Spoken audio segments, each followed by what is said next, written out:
পরিণীতাতে মৃত্যুর মুখে রায়ান, তুর্যর বন্দুকের সামনে দাঁড়ালো পারুল। এবার কি রক্তে ভাসবে বসু পরিবার? জি বাংলার জনপ্রিয় ধারাবাহিক পরিণীতা ইতিমধ্যে দর্শকদের মনে পাকাপাকি জায়গা করে নিয়েছে। তুর্য ও বসু পরিবারের জটিল সম্পর্ক, পারিবারিক শত্রুতা ও পুরনো রহস্য ঘিরে সাজানো হয়েছে সিরিয়ালের মূল গল্প। পূর্বের পর্বগুলিতে ধীরে ধীরে স্পষ্ট হয়েছিল তুর্যর পরিবারের সঙ্গে বসু পরিবারের পুরনো সম্পর্ক ও দ্বন্দ্ব। তুর্য ছোটবেলা থেকেই বিশ্বাস করত তার দাদুর রহস্যজনক মৃত্যুর পেছনে রয়েছে পারুলের দাদুর হাত। এই কারণে সে বসু পরিবারকে ঘৃণা করতে থাকে। কিন্তু সত্যিটা ছিল একেবারে অন্যরকম। পারুলের দাদু যখন নিজের নতুন ব্যবসা শুরু করেন তখন তুর্যর দাদু ছিলেন সেই দোকানের বিশ্বস্ত কর্মচারী। কিন্তু একদিন পারুলের দাদু বুঝে ফেলেন যে তুর্যর দাদু তাকে বিশ্বাসঘাতকতা করছে। এই বিশ্বাসভঙ্গের ফলস্বরূপ তুর্যর দাদুকে চাকরি থেকে বাদ দেওয়া হয়। অপমান আর রাগে উন্মাদ হয়ে তুর্যর দাদু গুলি চালান পারুলের দাদুকে লক্ষ্য করে। কিন্তু ভাগ্যের পরিহাসে গুলিটি লাগে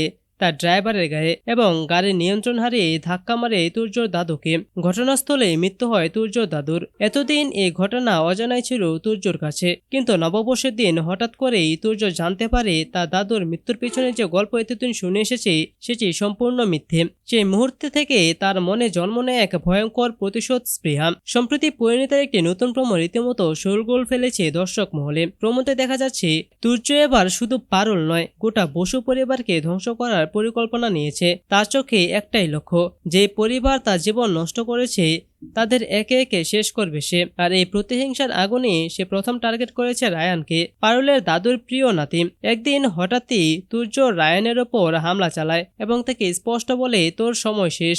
এই চরম মুহূর্তে রায়ানকে বাঁচাতে এগিয়ে আসে পারুল। সে তুর্যের সামনে বুক চিতিয়ে দাঁড়ায়। রায়ানকে তার প্রাণ দিয়ে হলেও বাঁচাতে চায় সে।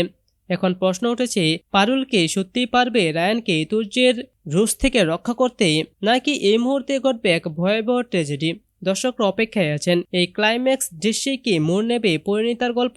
উত্তরের অপেক্ষায় জেগে আছে লাখো দর্শকের চোখ।